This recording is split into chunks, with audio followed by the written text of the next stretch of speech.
What is going on, world? What's up, YouTube? It's Zero here. Today I'm bringing you guys a brand new episode of The 8 Below Show. Welcome everyone to 8 Below. Thanks for being here, guys, to the best entertainment-related show here on YouTube. And I'm super excited about our episode here today. We have a lot of stuff to talk about, so let's get into it. There have been a lot of games that have been announced, guys, that I'm really excited about, and one of those being Scorn. This is a game that's going to be coming, as far as what we know so far, that it's going to be coming out on the Xbox Series X exclusively, as well as on PC, so it seems like it's going to be one of those Xbox exclusives, and I gotta say that this looks like a very intriguing horror game, and so I want to talk with you guys more about everything that we know so far about this game, and then we can kind of give our thoughts. So let's get into it.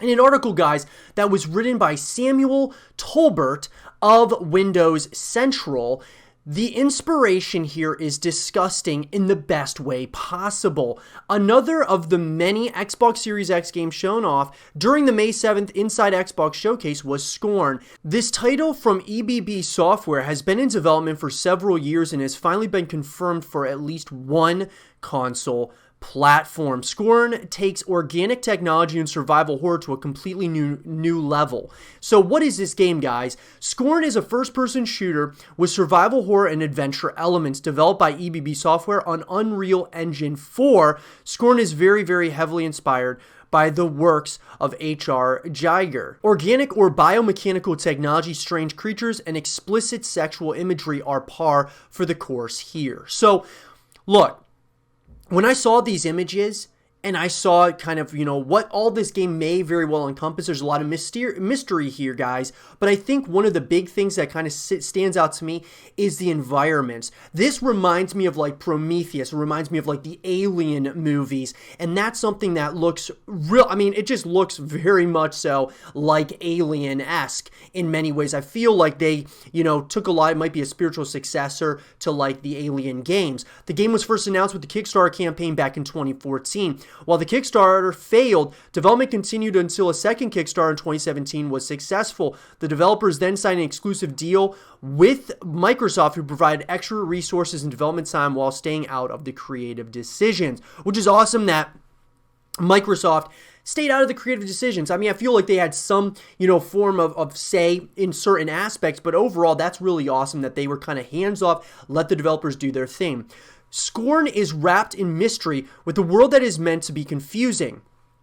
It's a first-person shooter and survival horror game. That's awesome, guys. Kind of reminds me, like I said, of the Alien games, maybe even of like Dead Space. Scorn is designed around being thrown into the world. Different regions are all interconnected and can be explored in a non-linear fashion. Each region has its own unique theme, puzzles, and characters. You'll acquire different weapons and items as you progress. Scorn is Xbox Series X optimized, with the developers aiming for 4K 60 frames per second on the console. So, guys, from the trailer, and like I said, the images, absolutely reminds me very much so of like the Alien games. This, and even of, Dead Space, guys. Kind of like getting puzzles involved. I really think that is going to be something that's going to be special. And when you look at the graphics, guys, from the trailer, I mean, absolutely gorgeous looking game. Scorn is not coming to PS4. Scorn has so far only been confirmed for the Xbox Series X and PC. It is, however, possible that Scorn comes to PS5 at a later date. Scorn is being developed for Xbox Series X and PC. It won't be coming to Xbox One because the developers simply aren't interested in developing a suboptimal experience that would likely be around 900p at an unstable 30 frames per second. As far as the release date is concerned, Scorn does not currently have a release date, with EBB Software stating they'll be providing a release date only when the team feels confident. When Scorn releases, it'll be available in the Xbox Game Pass, which is absolutely awesome, guys. That's going to be coming to Xbox Game Pass. Obviously, being an exclusive, I doubt it's going to be coming to PlayStation. So, unfortunately, guys, all of you out there that are PlayStation players, I don't think you're going to get a chance to play Scorn. Maybe it'll be at a later time. Your best bet would probably be on PC or just, of course, the Xbox if you had the Xbox console as well. And Xbox Series X looks like that's what it's going to mainly be on. It's not going to be on any of these other it's not going to be on the Xbox One which I kind of find unfortunate because I feel like people are going to gradually be getting the new consoles. I don't think everyone's going to be getting the brand new consoles right away. Some people will, but I think that some of those casual gamers are going to be gradually transitioning. So I wish Scorn was coming out on the on the Xbox One as well. But nonetheless, guys, overall, from what I've seen of this, reminds me, of some of these other horror games, horror movies out there. Just from the images, the trailer, I'm all in, guys. I think that this is going to be an absolutely great experience, and I'm excited to see more as we get closer to the release date. I'm assuming, guys, as far as the release date is concerned, we're probably going to see it later on this year when the Xbox Series X releases. Maybe it'll be kind of one of those launch titles, or it'll come out very shortly after that, so like early 2021. But let me know what you guys think about Scorn in the comment section below. What are you guys most excited about with this game, and do you guys think that this is going to be kind of a game that can replace like the Alien games or the Dead Space series? Let me know what you guys think, and for more Scorn content and videos, stay here with Zero TV. We've talked on the YouTube channel quite a bit, guys, about Dead Space 4 and the hopes for this series coming back to life from basically, the grave at this point because of Visceral Games being shut down. There's a lot of question marks if EA is ever going to bring this series back. But what I want to talk about, guys, because I think that there is definitely a decent movement around Dead Space 4, and there's a lot of people in the community that absolutely want this game to come out. I want to talk about the top 5 things that we want in Dead Space 4, and when I say we, guys, I'm mainly going to be talking about myself here, because I'm going to be giving my opinion on those top 5 things. Some of those may be things you agree with, and some of those things you may not agree with. Let me know what your top 5 things that you want to see in Dead Space 4. So let's get into it. At number 1, guys, I think one of the big things for Dead Space and what ended up happening in this franchise to where we are at this point, you had 2 games that were incredible. Dead Space 1 and Dead Space 2 I thought were very good. I thought Dead Space 2 was the best in the series. And then, of course, we had Dead Space 3, which started to kind of move away from what made Dead Space so special. So that being, guys, it went from a horror shooter to pretty much an action, with horror elements to it. It was more an action-based game, and EA, deciding to go in that direction, even Visceral Games going in that direction, I think it was just a really bad decision to kind of go away from what made Dead Space so special. The very eerie elements of being in a ship, being constrained, and obviously, in tight corridors with different, creatures and necromorphs and things of that nature made it so terrifying. And so I think, number 1, what they need to do is go back to the roots of Dead Space, the things that made this series so special. And look, I don't think that you necessarily have to make it super close corridors, very claustrophobic, but at the end of the day, it needs to have more horror elements than action elements, in my personal opinion. A lot more in Dead Space 3, the colors were very bright, which was okay, but what I'm getting at here is the dark, very claustrophobic elements of those first 2 Dead Space games. They got to try to recreate certain elements of Dead Space 4 with that. So go back to what made Dead Space so good. Go back to the roots of this series, and I think that would be a great way to kind of get us back into the groove of the Dead Space universe. At number 2, guys, having multiple different ways to connect with the franchise is very, very important, and it wasn't incorporated until Dead Space 3 that we got co-op, and it felt like a little bit too little too late at that point in time, because lots of games during that period of time were starting to move into multiplayer, and they were moving already into co-op, and so it was kind of like they were behind when it came to the Dead Space franchise. So what I believe, guys, needs to happen is there needs to be multiplayer experiences as well as co-op experiences that can bring you back to the game over and over again. Make it co-op modes, but have maybe even side missions and stuff that are specific to co-op missions. Have multiplayer modes. I mean, this is a game that could actually be a really fun multiplayer experience, even if it's just kind of cookie cutter and you have some basic like team deathmatch modes and things of that nature. I think that would be great. But more than that, I even think having modes similar to like what Gears of War has done with the Horde mode, that being going up against waves and waves of enemies. Imagine going up against waves and waves of like necromorphs and all kinds of different creatures, guys, in the Dead Space universe, and trying to, achieve those things, or at least beat those waves with your friends or even with just other people online. I think it could be something really special. So having more ways, guys, than just a single player or even a co-op story mode, I think is going to be the best way to see this scene continue growing. At number 3, guys, I think one of the big things that you need is having new enemies, new characters, and new environments. Now, I'm not saying getting rid of Isaac Clarke because I think he's so iconic, but I think having some new environments, some, and even new, enemies that you're going up against, that being new creatures, having some of the old, but bringing in some new creatures as well, consistently evolving. You look at the Gears of War franchise, and I'm just comparing these two because both of them are similar in certain ways, and I think that Gears has done a really good job of adding new creatures and new enemies, as well as bringing back some of those old ones. And I think that's really important in Dead Space 4, bringing some of those old ones back, but also having new enemies, having new characters, just so it makes it feel like, more ways that we can kind of connect with the franchise is really important.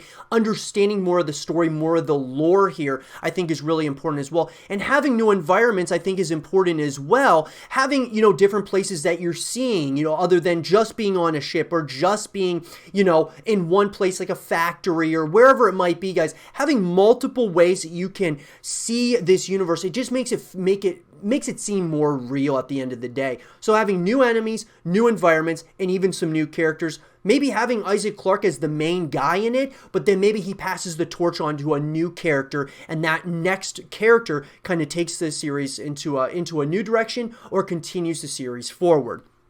At number 4, guys, I think it's really important that when you're talking multiplayer modes, co-op modes, it's really important that you have like a lot of ways of customization. I'm not talking about monetization, guys, but what I'm getting at here is new ways that we're able to see our character development and even our story progress, multiplayer progress, and co-op progress in the game, where you're having earnable items, things that you can earn throughout the multiplayer, the story, as well as, just co-op missions.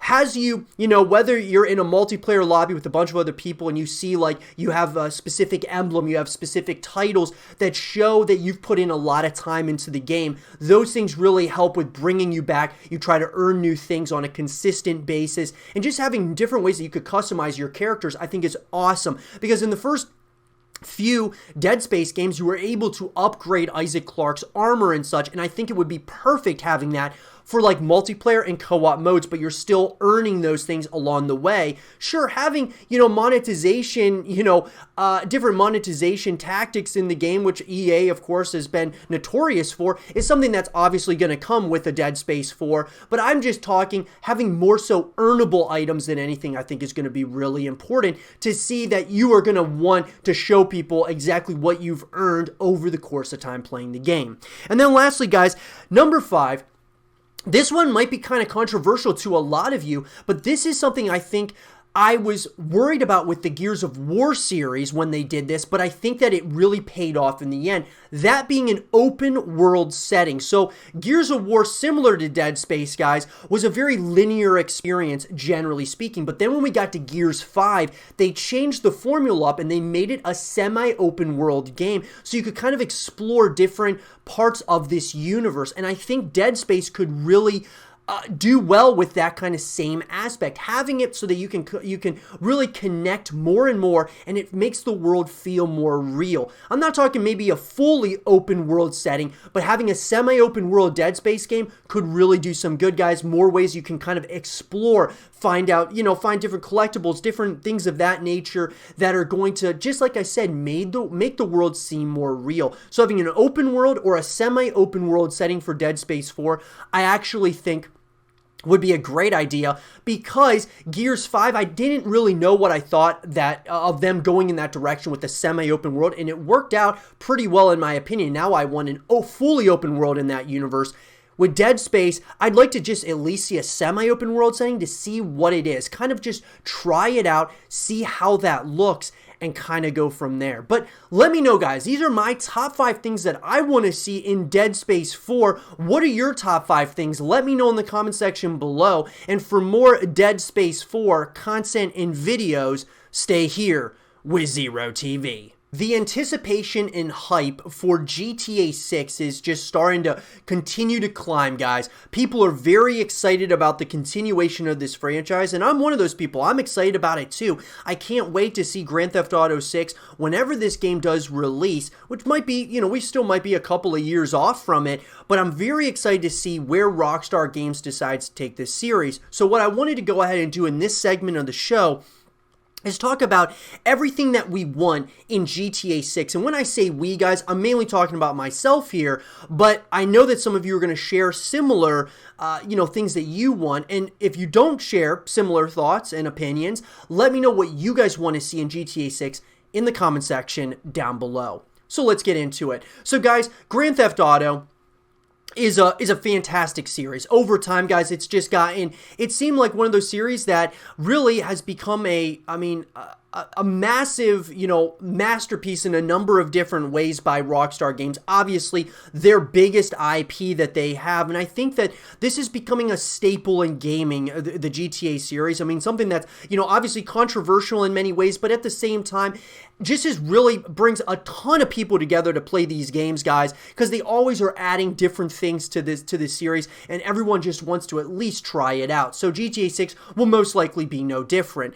So the first thing that I want, guys, in GTA 6, starting off with the storyline as far as that's concerned, is, look, part of me would love to see, the continuation of Trevor and the continuation of Franklin and Michael and see where their story goes from the end of GTA 5. But at the same time, what makes Grand Theft Auto is pretty much every single game is different. They're not connected in any way, shape, or form. They're always different characters you're playing as and things of that nature. So I think that they should continue that trend moving into GTA 6. Just give us new characters, new settings, environments, and things of that nature. And I think that would be something, in my perspective, that I would really like. Now, there's a ton of speculation where this is going to be. Is it going to be in Vegas? Are we going back to Vice City? Are we going to San Andreas? Where's it going to be set in?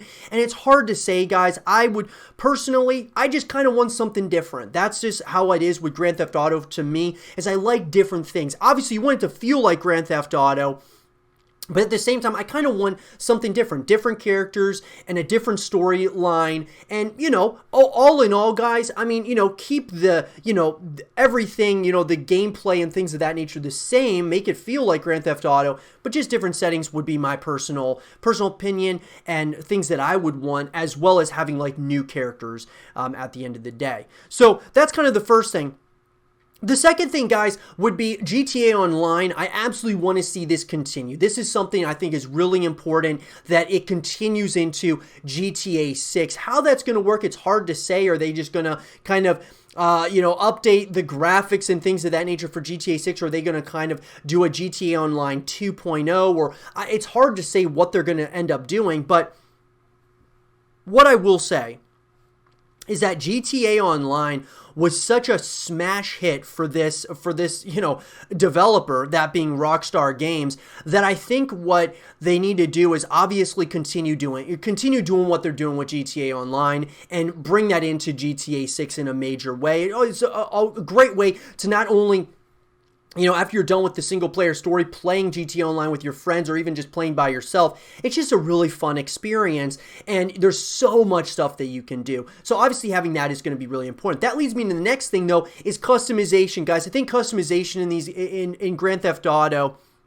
is something that's really great. I think having that open world setting, obviously, keeping it that way, being able to customize your cars to your characters and just everything in between in GTA Online, I think is really important. That's going to bring people back wanting to do different things, different heists, and, obviously wanting to do different things within this world. The customization has to be on point. I'm excited to see what they end up doing with all of that. The next thing, guys, is really the graphics. I mean, obviously, we can all expect that the graphics from a graphical standpoint, being on the Xbox Series X and the PS5 respectively, most likely this game is going to look really, really good. And I think the graphics are going to be absolutely incredible because it's been a long time since we saw a Grand Theft Auto game. GTA 5 was, the last game in this franchise. And so obviously it's aged very well, but I think that as far as the graphics are concerned, I would love to see even more enhanced graphics. And they kind of showed us a sneak peek of what GTA 6 would look like through Red Dead Redemption 2. And man, they did an incredible job with that game, to say the least. The next thing, guys, would be more co-op modes, more ways in which you can connect with this franchise, more ways that you can kind of just play with your friends or just play by yourself, whether, after you're done with the single player story, having other ways that you can connect. I mean, GTA Online is great, but also having other co-op modes I think would be absolutely great, or just other single player modes, having things that you can kind of just do on your own if you want. You don't want to play necessarily online. You can play with just some of your friends in a setting like just some co-op modes, like co-op missions or more single player missions. I think would be absolutely awesome in my personal opinion. Now, obviously, some of that could come with DLC, but I would love to see them add even more modes to like the co-op side as well as even the single player side, because not everyone wants to play online at the end of the day. Most people do, but there are some that don't like playing, with other people. Don't even, some people don't even play with their friends. They just kind of like playing by themselves. So I think that's important as well, to have just more and more ways that you can connect with the franchise. And so at the end of the day, guys, after you're done playing the single player story, regardless of how long it is, typically you're going to want to, after that single player story is done, you may go back, you may play it again, you might play it again on a harder difficulty, or you might just go at it in a different way. You might go ahead and try to get all the collectibles, have multiple different, side missions and such, and you want to do those things. But afterwards, you're going to want to have other ways to connect with the franchise, and obviously Rockstar is going to want you to come back in the form of like GTA Online, in the form of even having any kind of co-op modes and things of that nature. So they're going to bring a lot of content to this franchise, in GTA 6, in my personal opinion. But overall, guys, those are the main things that I want to see in GTA 6. Part of the thing is I love there being some mystery, some controversy to Grand Theft Auto, because that's just what they're notorious for over at Rockstar Games with the Grand Theft Auto series. And so I want them to surprise me in certain areas, like obviously with the story. I just want to be kind of surprised. I want to go somewhere completely different, go on this roller coaster of a ride throughout the course of this, throughout the course of GTA 6, having multiple ways I can reconnect, that being GTA Online, playing with my friends if I want to in some co-op modes. And at the end of the day, guys, it really comes down to GTA 5 was such a, it's just a massive game at this point, that GTA 6 is bound to be potentially even bigger than GTA 5. So I'm excited about it. Let me know, guys, are those some of the similar things that you guys want to see in GTA 6, or do you have completely different ideas? Let me know in the comment section below. And for more GTA 6 content and videos, stay here with Zero TV. My favorite sports series of all time, guys, is the Madden series. I've absolutely loved this franchise over the years. And sure, it, like every franchise out there, guys, has had peaks and valleys. There's been some really great additions to this franchise and some really bad ones, right? But all in all, I absolutely love playing, a football game, guys. It's just a lot of fun. And I'm excited, to say the least, about the upcoming Madden 21 game. But I'm also excited about the competition here, because 2K is getting into the mix here as well, which we'll talk about. EA has been by themselves with Madden, and obviously they've hurt some of these, recent titles in the franchise, and I'm excited for there to be added competition here. But what I want to talk about here, guys, is Madden 21 and everything we know so far about the game, and then we'll kind of give our thoughts. So let's get into it. In an article, guys, written by Toby Durant of Real Sport, EA's flagship franchise is sure to see changes to every game mode ahead of the next-gen consoles. So, EA's flagship franchise, I'm sure that this is probably their flagship, either that or Battlefield, but I think they're probably saying that because Madden comes out every single year. The wait for Madden 21 feels like it is taking forever, thanks to, of course, the pandemic. However, each day brings us closer to perhaps the most important Madden game in a generation. EA will face NFL competition for the first time in an age in 2021 as 2K Sports will return to the scene. there is an enormous potential of the next-gen consoles that are on their way in the winter. So the Madden 21 release date. Madden titles have always had a release date in August ahead of the NFL regular season. The last two versions hit at the start of the month, with Madden 20 being released on August 2nd. However, we are yet to hear about a definitive release date for Madden 21. So probably, guys, it'll come around the same time. I would say in August at some point or another. There should be a closed beta before this, with the timing and sign-up process almost certainly. So probably, guys, there will be a closed beta. Release date window confirmed. A recent EA document showed their window for both FIFA 21 and Madden 21. We are now confident in saying that Madden 21 will be coming this year. It's just a question of if EA can get it out in the usual August window, or if we will have to wait until later in the year. And so the reason why we would have to wait, guys, would most likely be because of the pandemic going on. Obviously, things are, overall opening back up. But that being said, I still think that, there's still a lot of question marks here if it's going to be able to meet those deadlines. As far as the trailer's concerned, we got our first sneak peek of Madden 20 in late April, but so far EA have been very quiet. We were hopeful of getting a trailer during the draft, but that failed to materialize. Instead, we got a tiny, mostly cinematic glimpse of the game at the first Inside Xbox event. The first gameplay trailer will hopefully drop at the digital EA Play event. Speaking of EA Play, EA's Summer Showcase always has a big chunk dedicated to Madden, so we will likely see major news for Madden 21 at EA Play. And then as far as the cover athlete is confirmed here, guys, the Madden cover spot has usually resulted in attack from the Madden curse. The last few years, this has died down. All-time greats like Tom Brady, Brett Favre, and Ray Lewis have graced the cover of EA's game, with Kansas City Chiefs quarterback Patrick Mahomes getting the spot for Madden 20 and then winning the curse by winning the Super Bowl. And so now, guys, Lamar Jackson was the breakout star of this season and was named MVP. He was the early frontrunner for the Madden 21 cover, and EA did not disappoint. The Ravens QB has confirmed he will be on the front cover of Madden 21. Now, that being said, guys, what I will say is that the Madden curse has kind of died down, but I'm a massive Steelers fan, and the Ravens obviously being in our division. Let's hope the curse comes back, guys, with Lamar Jackson being on the cover of Madden 21. Obviously, guys, I don't want to wish harm or anything like that on an athlete like Lamar, who is absolutely, a beast of an athlete, but at the end of the day, I think they picked the right person. Honestly, they want to have someone who's going to be, kind of like the next breakout star. And they did that with Patrick Mahomes. They've done that, of course, with Brady and a multitude of other players. And Lamar is kind of taken the entire NFL by storm at this point, similar to Patrick Mahomes. So it only makes sense to have him on the front cover. Now, will Madden 21 have X-Factor abilities? New for Madden 20, the Superstar and X-Factor abilities were an interesting addition. There was initial worry that it would be an overpowered ability that would ruin the game. That was only partially correct. In franchise mode, it had minimal effect, as there were only a handful of players with abilities, and once players retired, it was very hard to develop young players to X-Factor level. However, an Ultimate Team, where X-Factor abilities could be applied and immediately activated to 3 players on offense and 3 on defense, it started over.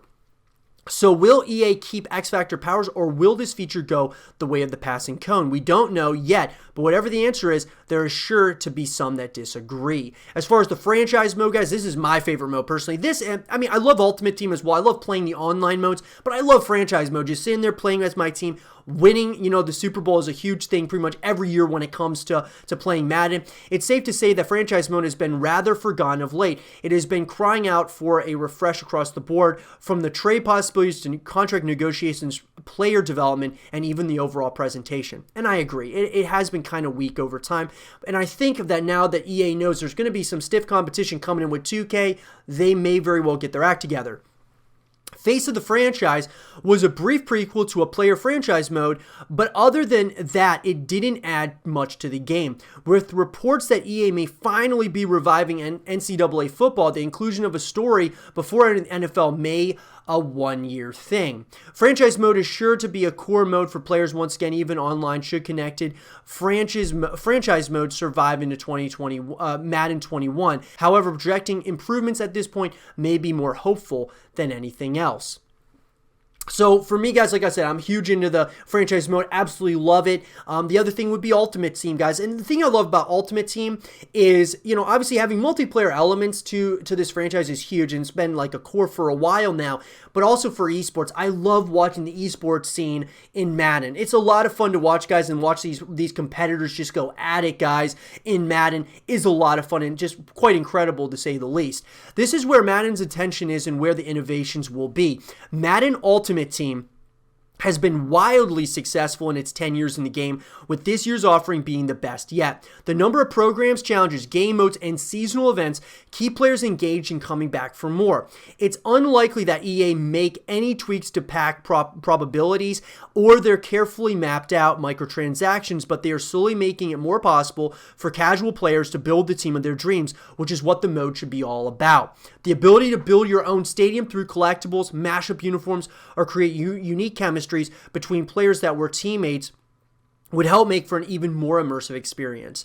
Dude, building your own stadium, yes, please. Cross-play play. As things stand, Madden players can only face off against those who using the same hardware as them. This has been the standard in gaming forever, but the barriers are starting to break down as games like Fortnite and Rocket League, not to mention the latest Call of Duty, have allowed cross-platform multiplayer. One problem for Madden is that each platform has their own MUT auction house with different values for cards that could create imbalance between rosters. A common marketplace for cards would be an amazing addition to make for Madden 21, while the expanded player pool of cross-platform play could create improvements for competitive and casual players alike. As far as ratings are concerned, as you would expect, there are no ratings out for Madden 21 yet. EA made a concerted effort to create true separation in their ratings. Only 4 players, Aaron Donald, Khalil Mack, Bobby Wagner, and DeAndre Hopkins, received a 99 overall. That is likely to carry through into Madden 21. It's likely that Patrick Mahomes and Lamar Jackson will be in consideration for 99 overall, as will Saints receiver Michael Thomas, while Donald is a shoo-in for the max rating once again. I would say that Patrick Mahomes and Lamar, they have to be 99 overalls. The only thing with Lamar is that he chokes in the playoffs, so 99 overall might be a little bit, too high. For rookie ratings, the first round of bizarre NFL draft is in the books. There were few surprises at the top, while Joe Burrow going number 1 to Cincinnati and Chase Young going number 2 to Washington. The first rounders are heading into Madden 20 Ultimate Team with 95 plus ratings, but you can expect lower ratings at the start of Madden 21. And I think this is really important, guys. Having the players, I know there's a lot of hype around new players coming into the game, but it's really important that I think that we that the players are grounded somewhat until they, really start showing off what they can do in the NFL. Rookies are traditionally rated low, especially QBs. Burrow to be around 73 to 75, 76 overall in franchise mode Madden 21, with Young probably leading the pack at around 81 overall. Of course, they will come with monster development traits so you can build your team around them. And then a head coach mode. This is something that's really cool. The world of managerial and coach sims is strong. Football Manager is obviously the most recognizable one, but there are plenty of others. There's a history of head coaching games for EA Sports. Starting in 2006, they released an NFL head coach on PC, Xbox, and PS2. It was never an enormous success, but it did garner its hardcore fans along the way and had generally good reviews. It would be great to see a franchise mode version where you never control a player, but instead oversaw practice playbook installation, in-game play call, subs, and more. I agree. Having more modes and more ways you can connect with the franchise, I've always said this, guys, is really important. And one of the biggest modes, in my opinion, that needs to come into Madden 21, in my opinion, is a head coach mode. I mean, period, guys. This would be really cool. You're able to, in some of the other Madden games, you're able to kind of create your own coach, you can even make the head coach yourself, right? And you can kind of customize them and such, but you aren't able to really do play calling and such. And head coach, back in, NFL head coach back in 2006, I remember when that came out, I tried it, I thought it was okay, but I think of updated version, I mean, dude, it could be really cool. Madden 21 on Xbox Series X and PlayStation 5. We know that Madden 21 will be optimized for the Xbox Series X, and thanks to smart delivery, it will be free on the Xbox Series X for anyone that buys and plays it on the Xbox One. What we don't know is how it will work on PS5. Sony have been remarkably quiet about the ins and outs of their new machine. Ideally, they will have a similar system for Madden players, and hopefully the cross-generation consoles can at least have a common player base. If not, it could get tricky to find games once the new consoles arrive. So guys, overall, here's what we know. Updated graphics on Xbox Series X and of course on PlayStation 5 would make this game look probably incredible. I really hope, one of the things that I'm hoping for is that the fans look more real and such, not so like cartoony and cookie cutter like they've kind of done in the previous couple of games. I'd also like to see, of course, more of advanced playbooks. I want to see the head coach mode, which I think would be one of the best modes for Madden 21. I think that would be incredible addition to it. And who knows, guys, now that competition's coming with of course, 2K coming out with their, NFL game that's going to be coming out, I think there's going to be, with added competition, they're going to try to keep everyone over to Madden. They don't want people going over to 2K, even though 2K is pretty successful with their, of course, NBA 2K is pretty successful. So I'm excited about it, guys. Let me know in the comment section below. What are you guys the most excited about with Madden 21? What do you guys want to see added to the game? What would you guys want to see taken out from Madden 20? Let me know what you guys think. And for more Madden 21 content and videos, stay here with Zero TV. And with that being said, everyone, I hope you guys did enjoy this episode of the 8 Below Show. And if you guys did, leave a thumbs up, subscribe if you're new, stay positive, and as always, I'll talk to you guys all in the next one. Peace.